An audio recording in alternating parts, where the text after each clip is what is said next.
أما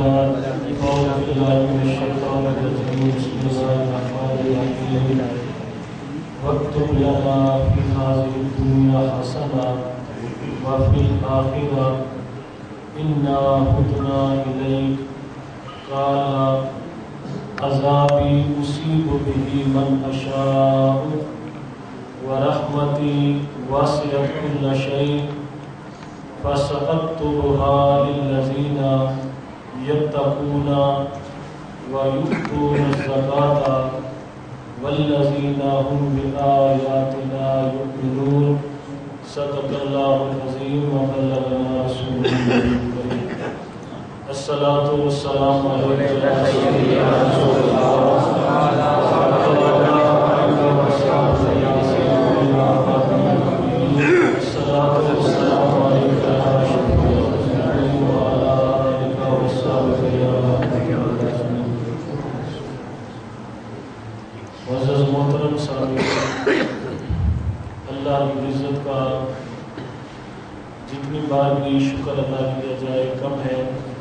تو اس رب العزت میں ایسے دنوں میں کہ جہاں پر ہر شخص الیکشن کی مہم میں مصروف ہے، کوئی ووٹ دینے کے لیے مصروف ہے، کوئی لینے کے لیے مصروف ہے، کوئی توڑنے کے لیے مصروف ہے اور کوئی جوڑنے کے لیے مصروف ہے، لیکن ہماری یہ خوش نصیبی کہ اللہ رب العزت نے ہمیں ان دنوں میں اپنے ساتھ اور اپنے رسول کے ساتھ رشتہ جوڑنے کا موقع عطا فرمایا۔ اور الحمدللہ آج کے درس قرآن کو یہ اعزاز حاصل ہے کہ اس میں ایک نمبر سید زادے جو ہیں وہ اس محفل میں موجود ہیں۔ درس قرآن کی محفلیں تو پہلے بھی ہوتی رہی ہیں، لیکن آج کی اس نشست میں ایک نمبر سید کے جن کے بارے میں میرے پاک نبی نے فرمایا کہ جو شخص بھی میری آل کے کسی فرد کو دیکھ لے گا، اگر کل بروز قیامت اس سے کوئی اور نیکی نہ بچا سکی تو میری آل کے بندے کو دیکھنے کا جو اجر ہے وہ اس کو قیامت کے دن بچا سکے۔ تو میں شکریہ بھی ادا کرتا ہوں محترم جناب علامہ سید سفارس حسین شاہ صاحب کا، اور اسی طرح دروگا والا سے تشریف لائے محترم جناب سید پیر محمد فرحان شاہ صاحب، اور پھر اس کے بعد یہ دو بزرگ ایسے کہ جو بڑی دور دور سے علم کا نور حاصل کرنے کے لیے آئے ہیں۔ میں ان کے جذبے کو سلام بھی کرتا ہوں، اور میں آپ احباب کو بھی یہ بطور سبق بتا دینا چاہتا ہوں کہ دیکھیں کہ ان کی عمر دیکھیں اور ان کا جذبہ دیکھیں کہ ہم وہاں پر اللہ اور اس کے رسول کی بات سیکھنے جائیں گے۔ ایک ہمارے بزرگ محمد سین صاحب یہ مانگا منڈی سے تشریف لائے، مانگا منڈی سے کہ پچھلے درس میں یہاں شریک ہوئے تھے، تو پھر پورا مہینہ مجھے لگتا ہے اس انتظار میں رہے کہ یہ درس ہوگا تو پھر میں جاؤں گا۔ تو یہ اپنے کام کے لیے اتفاقاً ایسے دن میں آئے کہ یہ قاری صاحب سے پوچھ کر آئے کہ بھئی جس ہفتے میں یہ درس قرآن کی محفل ہوگی تو میں اس دن آؤں گا کہ وہ درس قرآن کی محفل بھی سنوں۔ اور اسی طرح ایئرپورٹ سے حاجی محمد رمضان صاحب آئے، جناب آپ کا بھی شکریہ۔ اللہ تعالی ہم سب کا درس قرآن کا یہ جو تعلق ہے وہ کل بروز قیامت بھی اسی طرح برقرار رکھے۔ آج کی جو گفتگو ہے وہ بڑی ایک اہم موضوع کے لیے، آپ کو یہ پتہ ہے کہ درس قرآن کی جو نشست ہوتی ہے وہ خالصتاً تربیت کے لیے ہوتی ہے، خالصتاً آپ کو علم کی بات بتانے کے لیے ہوتی ہے۔ اس میں مطلب عام روٹین کا وہ انداز، عام روٹین کی وہ بلے بلے اور نعرے اور یہ وہ چیز اس میں مطلب میں سمجھتا ہوں کہ وہ ٹائم جو ہے وہ زیادہ خرچ ہوتا ہے۔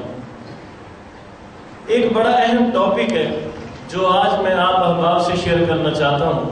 ہمارے معاشرے میں بہت ساری تعداد میں ایسے لوگ ہیں جن کی زبان سے آپ نے یہ نعرہ سنا ہوگا کہ وہ گناہ کرنے کے بعد بھی یہ کہتے ہوئے نظر آتے ہیں کہ اللہ بخشے سی چاہ، اللہ گناہ کرنے کے بعد بھی یہ کہتے ہیں کہ اللہ بخشے سی چاہ، نماز نہیں پڑھی، پتہ ہے اور خود زبان سے اقرار کرتے ہیں کہ نماز نہیں پڑھی، اور اس بات پہ مطمئن بیٹھ جاتے ہیں کہ اللہ بخشش ہی چاہے، زکوٰۃ ادا نہیں کرتے اور یہ بات کہہ کر مطمئن ہو جاتے ہیں کہ ہم پیارے نبی کی امت کے لوگ ہیں، اللہ بخشش ہی چاہے، ماں باپ کی فرما برداری نہیں کرتے اور یہ بات ذہن میں بٹھا لیتے ہیں کہ اللہ بخشش ہی چاہے، اللہ اور اس کے رسول کے حق ادا نہیں کرتے اور یہ نعرے لگا کے مطمئن ہو جاتے ہیں کہ اللہ بخشش ہی چاہے۔ آؤ ذرا اللہ کے قرآن سے پوچھتے ہیں کہ یا باری تعالیٰ، یہ جو تو اپنی رحمت کا فیض عطا کرتا ہے اور جو تو اپنی بخشش کا فیض عطا کرتا ہے، کیا تیرا یہی طریقہ ہے کہ ہر بندہ بے لگام ہو کر جو مرضی کرتا پھرے اور اس کے بعد وہ یہ کہہ دے کہ اللہ بخشش ہی چاہ تو باری تعالیٰ تو بخش دیتا ہے؟ کیا یہ تیرا طریقہ یہی ہے؟ تو آؤ اللہ رب العزت کا قرآن جو ہے ہمارے اس من گھڑت نعرے کا رد کرتا ہے اور اس شیطانی سوچ کا رد کرتا ہے کہ جو ہمارے دل و دماغ میں بیٹھ چکی ہے کہ ہم کچھ بھی نہ کریں اور یہ امید لے کر ہمیشہ کے لیے بیٹھ جائیں کہ بھی اللہ تعالیٰ ہمیں بخش دے گا اور کچھ بھی نہیں کہے گا۔ یہ ایک من گھڑت نظریہ ہے اور حدیث کے خلاف ہے اور اللہ اور اس کے رسول کی تعلیمات کے خلاف۔ اللہ رب العزت جب اپنی رحمت اور بخشش فرماتا ہے تو اس کا طریقہ یہ ہے جو ایک جگہ پہ نہیں، قرآن پاک میں بہت سارے مقامات پر ذکر ہوا ہے، اور آج میں نے جس مقام سے یہ آیت پڑھی ہے وہ سورہ اعراف کی آیت نمبر 155 ہے اور اسی کا آج درس سورہ اعراف آیت نمبر 155۔ اور یہ میں اس لیے بتا دیتا ہوں تاکہ اس بزم میں جو ماشاءاللہ پڑھا لکھا طبقہ شامل ہو رہا ہے ان سے میری گزارش ہے کہ اگر آپ کو اور کبھی موقع ملے یا نہ ملے، جو آیتیں آپ یہاں سے سن کر جاتے ہیں گھر میں جا کر ترجمے والا قرآن کھول کر ان آیتوں کو پڑھا ضرور کریں تاکہ وہ ہر وقت سبق آپ کے دل و دماغ پہ رپیٹ ہوتا رہے۔ تو سورہ اعراف یہ بڑی مشہور و معروف سورت ہے اور یہ بھی عرض کر دوں کہ اس کو سورہ اعراف کہتے کیوں؟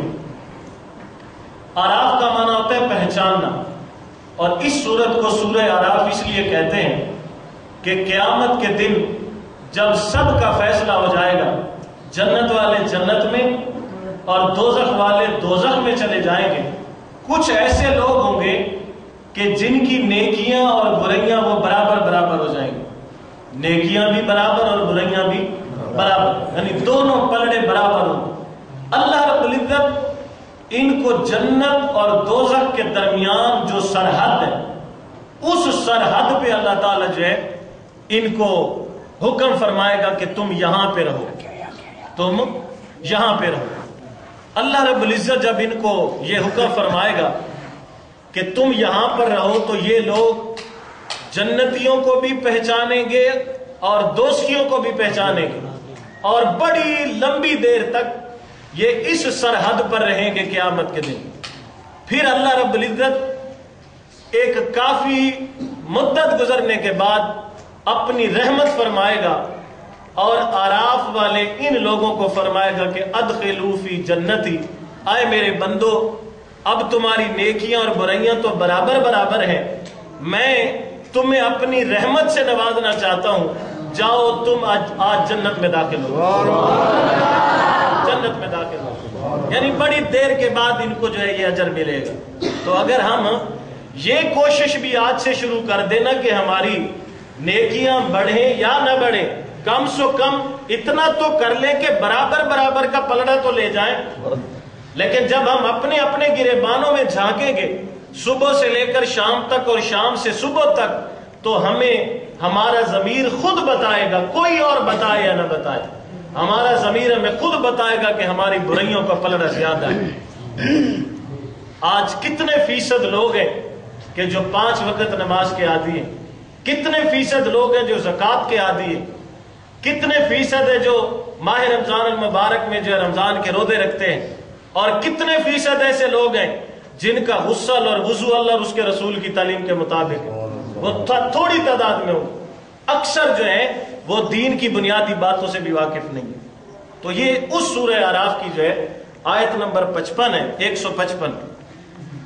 اور یہ دعا ہے حضرت موسیٰ علیہ السلام کی. یہ بات آپ نے ذہن میں رکھنی ہے, بڑی دلچسپ بات ہے. یہ کس کی دعا ہے؟ حضرت موسیٰ علیہ السلام کی.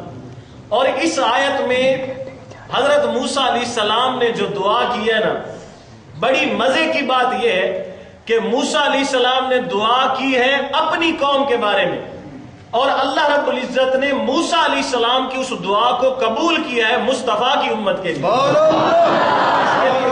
بڑی عجیب مطلب ہے. میں جب اسٹڈی کر رہا تھا اور میں بچوں کو پڑھا رہا تھا یہ آیت مبارکہ, تو ایسی کیفیت مطلب یہ تھی کہ دیکھیں دعا موسیٰ علیہ السلام مانگ رہے ہیں, اور مانگ بھی کوہ طور پہ رہے, مانگ بھی کوہ طور پہ رہے, اور اللہ رب العزت موسیٰ علیہ السلام کی دعا موسیٰ علیہ السلام کی امت کے لیے قبول نہیں فرما رہا, بلکہ محمد مصطفیٰ کی امت کے لیے. اور یہ بات ہے, اور یہ بات ہے اس وقت کی کہ جب موسیٰ علیہ السلام اپنی قوم کے 70 افراد کو لے کر کوہ طور پر گئے, اور وہاں پر آپ نے طریقہ یہ ہوتا تھا اللہ سے کلام کرنے کا کہ ایک بادل آتا کوہ طور پر, اور وہ موسیٰ علیہ السلام کو اپنے اندر لپیٹ لیتا, اور موسیٰ علیہ السلام اس بادل کے اندر رہ کر اللہ سے ہم کلام ہوتے اور باتیں کرتے. اور جب آپ اس بادل سے باہر آتے تو آپ کی پیشانی سے ایک نور چمکتا ہوا نظر آتا, اور جو بھی بندہ دیکھتا اس کی آنکھ جو ہے بینائی ختم کر دیتی تھی, اور کوئی بھی انسان اس نور کو دیکھنے کی طاقت نہیں رکھتا تھا. اور موسیٰ علیہ السلام جب اس بادل سے باہر آتے اپنے چہرے پہ پردہ کر لیتے تھے, اور آپ کے ساتھ وہ جو 70 افراد گئے انہوں نے کہا کہ اے موسیٰ علیہ السلام بڑے عرصے سے ہم آپ کو یہ کہہ رہے ہیں کہ ہمیں اپنا رب دکھاؤ, آج تو ہم ضرور دیکھ کے جائیں گے, آج تو ہم ضرور دیکھ کے جائیں گے. موسیٰ علیہ السلام نے فرمایا کہ تمہاری آنکھوں میں طاقت نہیں ہے کہ اس کو دیکھو. کہنے لگے نہیں ہم دیکھیں گے. موسیٰ علیہ السلام نے اس کی باری تعالیٰ یہ آپ کو دیکھنا چاہتے ہیں. اللہ تعالیٰ نے ایک تجلی فرمائی اور سارے بے ہوش ہو کر مر گئے. اور موسیٰ علیہ السلام عرض کرنے لگے باری تعالیٰ ان کی قوم کے لوگوں کو جا کے میں کیا جواب دوں گا, اگر تو نے ان کو مارنا ہی تھا تو پہلے مار دیتا, میرے مطالبے کے بعد تو نے مارا ہے, اور یہ آئے اس لیے تھے کہ آپ کو دیکھیں. باری تعالیٰ ان کی قوم کے لوگوں کو میں کیا جواب دوں گا. اللہ تعالیٰ نے فرمایا موسیٰ تم پریشان نہ ہوا کرو, میں رب ہوں اور قادر مطلق ہوں, میرے لیے نہ کسی کا زندہ کرنا مشکل ہے نہ کسی کا مارنا مشکل ہے, نہ کسی کا مارنا مشکل ہے, ساری طاقتیں میرے پاس, سارے خزانوں کا مالک میں. فرمایا اگر تو کہتا ہے تو میں ان کو زندہ کر دیتا ہوں. اللہ تعالیٰ نے جب ان کو زندہ کیا تو وہ 70 لوگ اس بات سے توبہ طائب ہوئے اور کہنے لگے کہ اے موسیٰ علیہ السلام ہم تیرے جس خدا کو دیکھنے کا دعویٰ کرتے تھے آج اس جگہ پہ کھڑے ہو کر ہم تیرے خدا کو بغیر دیکھے ماننے کا اقرار کرتے ہیں, بغیر دیکھے ماننے کا. جب وہ قوم کے لوگ مسلمان ہو گئے, کلمہ پڑھ لیا, تو وہاں پر حضرت موسیٰ علیہ السلام نے یہ دعا کی. اور کیا دعا کی؟ فرمایا وَاكْتُبْ لَنَا فِي هَذِهِ الدُّنْيَا حَسَنَةً. باری تعالیٰ اب یہ مومن ہو گئے, اب انہوں نے تجھے بغیر دیکھے ماننے کا اقرار کر لیا. وَاكْتُبْ لَنَا ہمارے لیے درج فرما دے, ہمارے لیے مقرر کر دے, ہمارے لیے معین کر دے, فی هذه الدنیا حسنہ, اس دنیا میں بھلائی کو, اس دنیا میں بھلائی کو, وفی الآخرہ, اور آخرت میں بھلائی کو ہمارے لیے جو ہے درج فرما دے. یہ میں بھلائی کے بارے میں تھوڑا عرض کرتا چلوں. بھلائی سے مراد یہ ہے کہ دنیا کی پاکیزہ زندگی یعنی نیک اعمال. جس بندے کو یہ بطور مسئلہ ذہن میں رکھنی ہے بات, جس بندے کو دنیا میں اللہ نیک عمل کی توفیق عطا کر دے, جس طرح آج ہم سب کو اللہ رب العزت نے توفیق عطا فرمائی, جس کو بھی اللہ دنیا میں نیک عمل کی توفیق عطا کر دے, وہ بندہ یقین سے یہ اپنے دل میں بات بٹھا لے کہ اللہ نے دنیا میں اس کے ساتھ بھلائی فرما دی, اللہ نے دنیا میں اس کے ساتھ بھلائی فرما دی. جس کو بھی نیک عمل کی توفیق مل جائے اس کو اللہ نے بھلائی عطا فرما دی. اور وفی الآخرہ، اور یا اللہ آخرت میں بھلائی عطا کر۔ آخرت میں بھلائی کا مطلب یہ ہے کہ یا باری تعالیٰ دنیا میں جو ہم نے نیک عمل کیا اس کی جزا ہمیں آخرت میں عطا فرما۔ یہ دعا کی موسیٰ علیہ السلام نے۔ اور پھر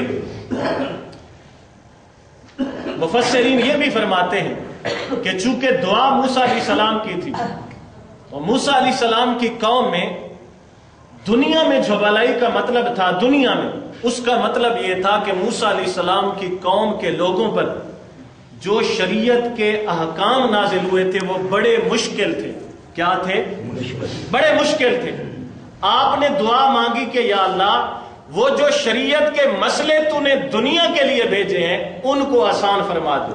اب اللہ نے ان کی قوم کے لیے تو آسان نہیں فرمائے، لیکن وہ محمد مصطفیٰ کی امت کے لیے آسان فرمائے، اور اس پہ اعزاز ہے امت محمدی کو اور فخر کرنا چاہیے۔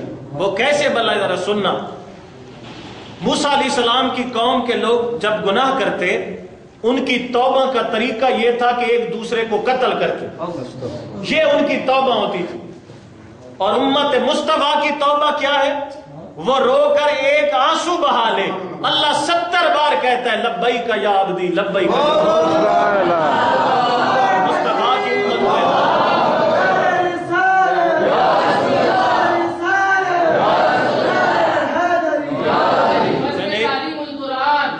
میں نے ایک درس میں یہ بات عرض کی تھی، حدیث مبارک ہے کہ اللہ تعالیٰ کبھی کبھی فرشتوں سے فرماتا ہے کہ ایھا الملائکہ زین السماء وزینت سدرۃ المنتہی وزینت الدنیا، اے میرے فرشتوں زمین سجاؤ، آسمان سجاؤ اور سدرۃ المنتہی کو سجاؤ۔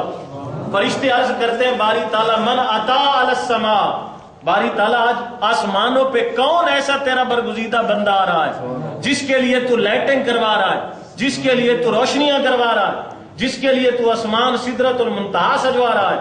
اللہ تعالیٰ فرماتے ہیں آ کوئی نہیں رہا، بلکہ صالح العبد معی علی الارض، میرے ایک گنہگار بندے نے دنیا میں رہ کر زمین پر مجھ سے صلح کر لی ہے، اور جب سے وہ میرا بنا ہے مجھے اتنی خوشی ہوئی ہے کہ میں اس کے لیے آسمان سجا دوں۔ یہ اعزاز ہے آقا علیہ الصلوۃ والسلام کی امت کو کہ ہماری توبہ کا طریقہ یہ ہے کہ گناہ چاہے شرعام کریں لیکن توبہ رات کو تاریک وقت میں بھی اگر مانگ لیں، آدھی رات میں بھی مانگ لیں، اللہ رب العزت فرماتا ہے کہ میں تو ہر وقت جب آدھی رات کا وقت آتا ہے تو میں پہلے آسمان کے پہ آ کر خود مصطفیٰ کی امت کو ندا دیتا ہوں کہ ہے کوئی مجھ سے بخشش مانگنے والا، ہے کوئی مجھ سے مطلب اپنی بیماریوں اور ضرورتوں کو پورا کرنے والا؟ میں تو خود آ کے کہتا ہوں۔ یہ امت مصطفیٰ کو اعزاز۔ پھر دوسری بات، موسیٰ علیہ السلام کی قوم میں اگر کسی کے کپڑے پہ نجاست لگ جاتی، حکم تھا آپ کی شریعت میں کہ اس کپڑے کو پھاڑ دیا جائے، اور اگر ان میں سے کسی کے جسم پر نجاست لگ جاتی، حکم تھا موسیٰ علیہ السلام کی شریعت کا کہ اس حصے کو کاٹ دیا جائے، اس حصے کو کاٹ دیا جائے۔ اگر کوئی گناہ کرتا اس کے دروازے پہ لکھ دیا جاتا کہ یہ بندہ گناہگار ہے اور اس کے لیے یہ سزا ہے جو اس کو اتنے دنوں میں مل جائے۔ لیکن ہم اس نبی کی امت کے لوگ ہیں کہ گناہوں پہ گناہ ہو رہے ہیں، لیکن صدقے مصطفیٰ کریم کی زبان کے کہ آپ دنیا سے گئے بعد میں، اور یہ وعدہ پہلے رب سے لے کر گئے کہ یا باری تعالیٰ میری روح تو قبض کر رہا ہے اور میں تیری بارگاہ میں آ رہا ہوں، باری تعالیٰ مجھے اتنا بتا دے کہ میرے بعد میری امت کے ساتھ کیا سلوک فرمائے گا۔ تو اللہ رب العزت نے تب فرمایا تھا وَلَسَوْفَ يُعْطِيكَ رَبُّكَ فَتَرْضَىٰ، اے محبوب آپ کی امت کے بارے میں آپ کو راضی کر دیا جائے۔ پتی پتی